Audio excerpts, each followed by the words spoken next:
কয়েক টুকরো গরুর মাংসের সলিড পিস দিয়েই তৈরি করা যায় খুবই সুস্বাদু বিফ শামি কাবাব। আর এটা টেস্টের ব্যাপারে আশা করি সবাই কম বেশি জানেন। কথা না বাড়িয়ে মূল রেসিপিতে চলে যাচ্ছি। এই জন্যই প্রথমে আমি নিয়েছিলাম বুটের ডাল 250 গ্রাম। ডালগুলোকে আমি সারা রাত ভিজিয়ে রেখেছিলাম এবং সকালে ধুয়ে নিয়েছি।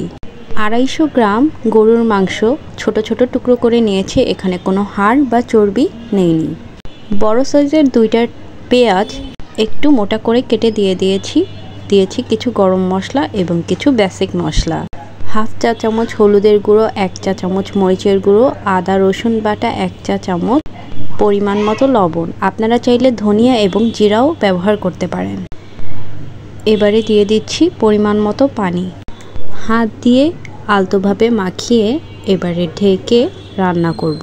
পানির পরিমাণটা একটু বুঝে শুনে দিতে হবে।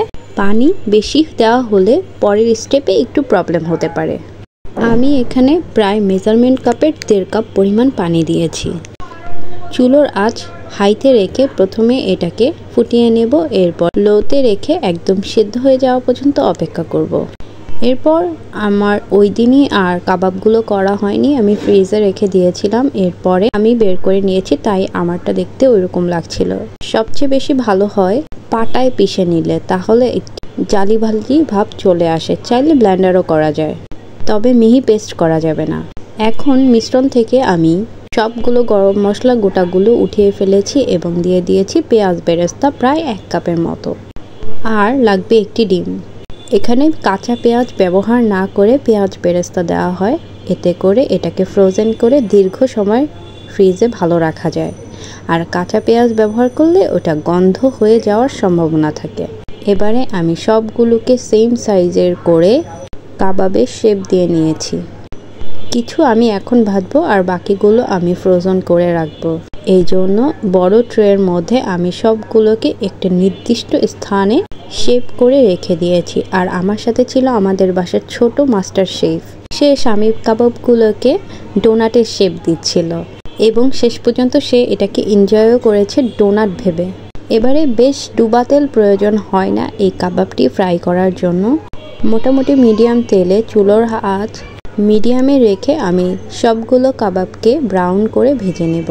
যেহেতু আমার কাবাবগুলো আগে থেকেই রান্না করা, তাই আর এগুলোকে লম্বা সময় ধরে ভাজতে হবে না। চুলোর আঁচ মিডিয়াম টু হাইতে রেখেই 5 থেকে 6 মিনিটের মতো ভেজে নিলেই সুন্দর একটা কালার চলে আসবে এবং এটাকে আজকে পরিবেশন করব টমেটো কেচাপের সাথে।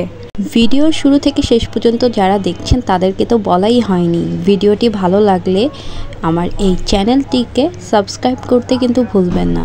আর যে কোনো মতামত থাকলে কমেন্টে অবশ্যই জানাবেন।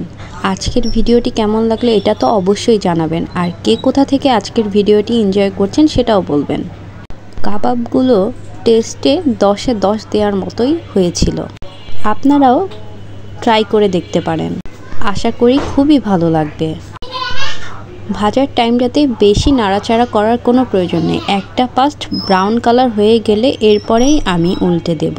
ভাজা হয়ে গেলে এবার তেল থেকে আমি ছেঁকে তুলে নেব। গরম গরমই পরিবেশন করব। হ্যাঁ, এটা ডোনাট। তুমি খাবে?